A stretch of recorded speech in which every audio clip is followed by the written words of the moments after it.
दोस्तों फिल्म की शुरुआत होती है और हम देखते हैं इलिना को, जो कि फिलहाल शायद अपनी लाइफ से बहुत ज्यादा परेशान हो चुकी है और इसीलिए वो अकेली है। मानो जैसे उसकी लाइफ में अब कोई मोटिव ही नहीं बचा और अभी वो एक मिशन पर है जहाँ पर उसे एक लैब को डिस्ट्रॉय करना है, जिन कामों के लिए वो काफी ज्यादा फेमस है और वो उस काम को बहुत ही आसानी से कर भी लेती है। लेकिन यहाँ पर हम देखते हैं कि वो एक शख्स को ये सारी बातें बता रही होती है और उसी दौरान एक साइंटिस्ट उसके सामने आ जाता है और उससे पूछता है कि क्या तुम्हें वैलेंटीना ने भेजा है, जिसका जवाब इलिना उसे नहीं देती। यहाँ पर हम देखते हैं कि वो साइंटिस्ट उसे समझाने की कोशिश करता है कि वैलेंटीना सही नहीं है क्योंकि सेंट्री एक सही प्रोजेक्ट नहीं है, लेकिन वो अपनी पूरी बात कंप्लीट करे उससे पहले ही लड़ाई के बीच में वो खुद को गोली मार देता है, जिस कारण इलिना अपने काम को क्लीनिंग नहीं दे पाती और फिर उसे उस पूरी जगह को ब्लास्ट करना पड़ता है। उसके बाद हम दूसरी तरफ बकी को देखते हैं, जो फिलहाल एक कांग्रेस लीडर बना बैठा है, जो रोल उसको बिल्कुल भी सूट नहीं करता, लेकिन फिलहाल वो यहाँ अपने एक मिशन के साथ आया है, वो भी बेल की सुनवाई के लिए, क्योंकि उस पर इल्जाम है कि वो बैरियस एक्सपेरिमेंट कर रही है, खास करके ह्यूमंस के ऊपर। और कोर्ट का यह मानना होता है कि ये सारी चीजें एक सुपर ह्यूमन बनाने के लिए कर रही है। और हम देखते हैं कि बेल इन सारे इल्जामों को झुठला देती है और यही कहती है कि फिर वो बोलते हैं कि मुझे CIA ने इसीलिए अपॉइंट किया था क्योंकि जो एवेंजर्स काम कर रहे थे अब वो नहीं कर रहे, जिस कारण उस पर काफी सारी जिम्मेदारियां हैं। और इतना कहकर वो वहाँ से निकल जाती है और अपने वकील को इस बात की श्योरिटी करने के लिए कहती है कि कोई भी ऐसी चीज उसके खिलाफ नहीं होनी चाहिए जिससे उसे जेल हो जाए, इसीलिए उन सारी चीजों को खत्म कर दो ताकि उसे जेल से बचाया जा सके। और वहीं दूसरी तरफ हम इलिना को देखते हैं, जो रेड गार्डियन के पास अपनी बात करने के लिए पहुंची है। फिलहाल वो वैलेंटीना के कामों को बंद करना चाह रही थी, जो सुनकर गार्डियन काफी हैरान है, जो पहले उसे ये कह रहा था कि वो अपने लीमो के काम को लेकर काफी ज्यादा बिजी रहता है, तो अब वो उसकी ये बात सुनकर उन बातों को पूरी तरह घुमा देता है। यही कहता है कि वैलेंटीना के साथ काम करने की अपॉर्चुनिटी उसके लिए काफी अच्छी साबित हो सकती है, जो सुनकर ये लेना काफी ज्यादा हैरान हो जाती है, क्योंकि अभी ही उसने अपने काम को पारिश किया था, जिससे एलिना को समझ में आ जाता है कि यहाँ अपनी प्रॉब्लम बताने का कोई फायदा नहीं है, उसे कुछ भी नहीं मिलने वाला। और इसी कारण से वो वहाँ से चली जाती है और वैलेंटीना को कॉल कर उसे ये कहती है कि जो भी काम कर रही है फिलहाल उसमें उसे मजा नहीं आ रहा, जिस कारण वो उसे कुछ और काम दे। और हम देख पाते हैं कि वैलेंटीना उसे शोर करती है, जिसके बाद वो उसे एक ऐसी फैसिलिटीज में भेजती है जहाँ जाकर उसे घोस्ट को खत्म करना हो, क्योंकि एलिना के अकॉर्डिंग वो कुछ इंपोर्टेंट पेपर चुराने के लिए पहुंची है। लेकिन फैसिलिटीज में जाने के बाद वहाँ का माहौल तो कुछ अलग ही होता है, क्योंकि उस फैसिलिटीज में न सिर्फ एलिना मौजूद है बल्कि US एजेंट घोस्ट और टास्क मास्टर भी मौजूद हैं, जिन चारों को एक ही मिशन के साथ भेजा गया है कि सामने वाला शख्स वैलेंटीना को धोखा दे रहा है। जो चीज उन सभी को तब समझ आती है जब घोस्ट टास्क मास्टर को खत्म कर देता है और वही वोम नाम का एक शख्स अचानक से उन लोगों के सामने आ जाता है। इसे देख के वो काफी ज्यादा हैरान है, लेकिन एक दूसरे से बातचीत करने के बाद एलिना इस मुद्दे पर आती है कि यहाँ उन लोगों को सबूत मिटाने नहीं बल्कि वो लोग खुद एक सबूत हैं, इसी कारण उन्हें यहाँ भेजा गया है ताकि यहाँ मौजूद सबूतों के साथ उन सभी को खत्म कर दिया जाए। जिस पर पहले तो जॉन वॉकर उसकी बातों पर भरोसा नहीं करता, लेकिन फिर न चाहते हुए भी उसे बाकियों के साथ चलना पड़ता है, क्योंकि वैलेंटीना ने सभी को खत्म करने के लिए वहाँ पर इंसिनेटर स्टार्ट कर दिया है। जिसके बाद वो चारों उस लोकेशन से निकल पड़ते हैं, लेकिन ब्लास्ट के कारण एलिना अपने फर्स्ट विजन में चली जाती है,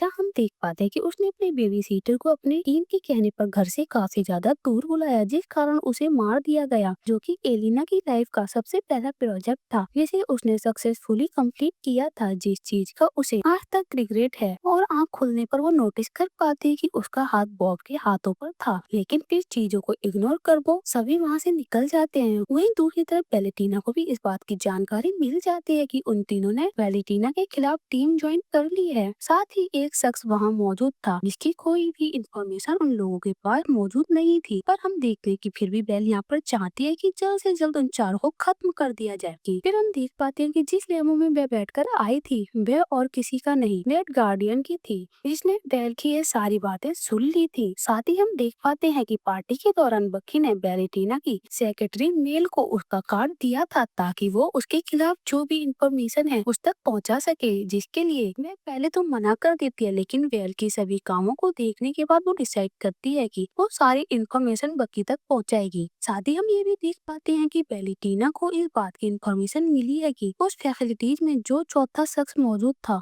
वो और कोई नहीं बल्कि उसके इन्फोर्समेंट प्रोग्राम का एक सब्जेक्ट था और वो सरवाइव कर चुका है। इसका मतलब हमें अभी तक नहीं पता। लेकिन वहीं दूसरी तरफ हम देख पाते हैं कि चौरे यूनाइट होकर बाहर की तरफ आने में कामयाब होते हैं, लेकिन उसी समय जब यूएस एजेंट बॉब के हाथ को पकड़ता है, वो उसे अपनी ओर खींचने लगता है, तो उस कारण उसे उसके पास्ट के विजन आने लगते हैं। वो भी तब के जब उसे कैप्टन अमेरिका बनाया गया था और किस तरह से उसके जीवन में डाउनफॉल आया था, जिस कारण उसकी सारी चीजें उसकी फैमिली पर इम्पैक्ट कर रही थी। खास करके वो अपनी फैमिली पर ध्यान नहीं दे पा रहा था, जिस कारण उसकी वाइफ ने उसके बेटे को लेकर ये डिसीजन लिया कि वो उसे छोड़ देगी। फिर हम देख पाते कि वो लोग उस फैसिलिटीज से अभी तक पूरी तरह बाहर नहीं निकले। साथ ही पैलेटिना वहाँ अपनी पूरी फोर्स के साथ पहुँच जाती है, जहाँ उन लोगों के बीच में थोड़ी बहुत फाइट के सीन दिखाए जाते हैं। और जब वो लोग ऑलमोस्ट उस लोकेशन से भाग कर निकल रहे होते हैं, तो बॉब उन्हें डिस्ट्रैक्ट करने के लिए खुद सभी के सामने आ जाता है और उस कारण पैलेटिना की फोर्स उस पर ओपन फायरिंग करना शुरू कर देती है, जिससे पैलेटिना रोकने की कोशिश करती है।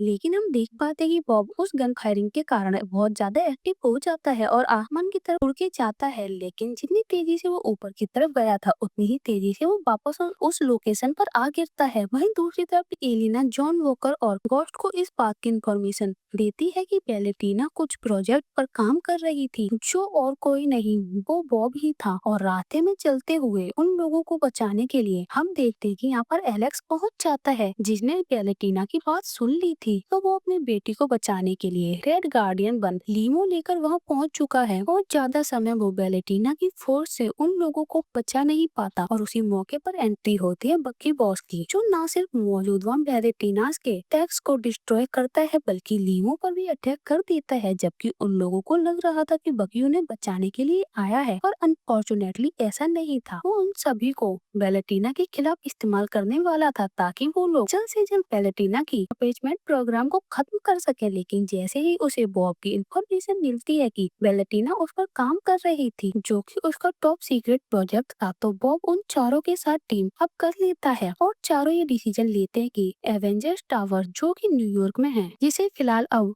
वाच टावर कहा जाता है, वो लोग वहां जाकर पैलेटिना का सामना करेंगे और बॉब को उससे बचाएंगे। लेकिन वहीं दूसरी तरफ पैलेटिना बॉब को ये समझाने की कोशिश कर रही है कि उसने उसे क्या बनाया है और उसे किस चीज के लिए ये सारी पावर्स दी गई हैं। फिर हम देखते हैं बॉब इन सारे सीनियर्स को डरा देता है। तभी पैलेटिना उसका हाथ पकड़ती है, तो उसे उसके पास्ट के विजन आने लगते हैं। वो भी तब के जब वो काफी छोटा होता है और उसके सामने उसकी गलती के कारण उसके फादर को मार दिया जाता है, जिस वजह से वो अभी तक डरा हुआ रहता था, जिस वजह से वो बात वहीं पर कट कर दी जाती है। तभी हम देखते हैं कि अचानक से बॉब उस प्रोजेक्ट के लिए हाँ कर देता है और यह बात जानकर पैलेटिना मेल को बताती है और प्रेस को वहाँ इनवाइट करती है, ताकि सभी लोगों को ये बात पता ही जा सके कि एक्चुअली वो लोग किस प्रोजेक्ट पर काम कर रहे थे। लेकिन बॉस टावर पहुँचते ही उन लोगों को पता चलता है कि बॉम्ब अब पूरी तरह से बदल चुका है, जिसे पैलेटिना ने सेंट्री नाम दिया था, जिसे उन लोगों को खत्म करने के लिए पैलेटिना ने रखा था। और हम देख पाते हैं कि सेंट्री वहाँ मौजूद सभी लोगों को चुटकी भर में हरा देता है, जिस कारण ना चाहते हुए भी सभी बॉस टावर से रिटेट कर जाते हैं। पर उसके वहाँ से जाते ही पैलेटिना उन सभी को खत्म करने के लिए उसे कहती है, लेकिन सेंट्री उसकी बात नहीं सुनता, बल्कि वो उसको ये कहता है कि फिलहाल मैं अभी एक गॉड हूँ और गॉड किसी का ऑर्डर फॉलो नहीं करते। ये बात सुनकर पैलेटिना को काफी ज्यादा गुस्सा आता है और ऐसे ही वे पैलेटिना के अगेंस्ट हो जाता है। लेकिन पैलेटिना ने जिस स्किल स्विच को बनाया था उसे एक्टिव कर वो भी मील की मदद से वहाँ से बचकर निकल जाती है। लेकिन जैसे ही सेंट्री उठता है, तो हम देख पाते हैं कि वो वहाँ मौजूद सभी लोगों को गायब कर रहा है, यानी कि उसने सेंट्री को एक डार्कनेस की तरफ ढकेल दिया है, जिस कारण वहाँ काफी सारे डिस्ट्रैक्शन होना शुरू हो जाते हैं। और वहाँ मौजूद बकी, ठंड बोलेना, यूएस एजेंट और गोस्ट सभी को बचाते हैं, जिस कारण सभी लोग उन लोगों के लिए क्लैप करते हैं। और यहाँ पर पैलेटिना इस सभी चीजों को देखकर काफी ज्यादा हैरान होती है। और उसी दौरान बॉब वहाँ पहुंच जाता है और इलिना उसे शांत करने के लिए उसके शैडो डायमेंशन में जाने का फैसला करती है, जहाँ जाकर वो बार बार अपने पास्ट में, यानी कि अपनी बैड मेमोरीज में जा रही थी, जिसके बाद वो फाइनली बॉब को रुकने के लिए कहती है और बातचीत करती है, उसे समझाने की कोशिश करती है और उसको बोलती है कि तुम्हें अपने पास्ट से निकलना होगा, तभी वह इन सारी चीजों से लड़ पाएगा। हम देख पाते हैं कि उसे वहाँ बचाने के लिए पूरी टीम आ पहुंची है, जिसके बाद हम देखते हैं कि वो लोग मिलकर बॉब के उन सभी बैड डैश को फॉलो करते हुए उसका सामना करना उसे सिखाते हैं, जिस कारण बॉब अपने उस अल्टर वर्जन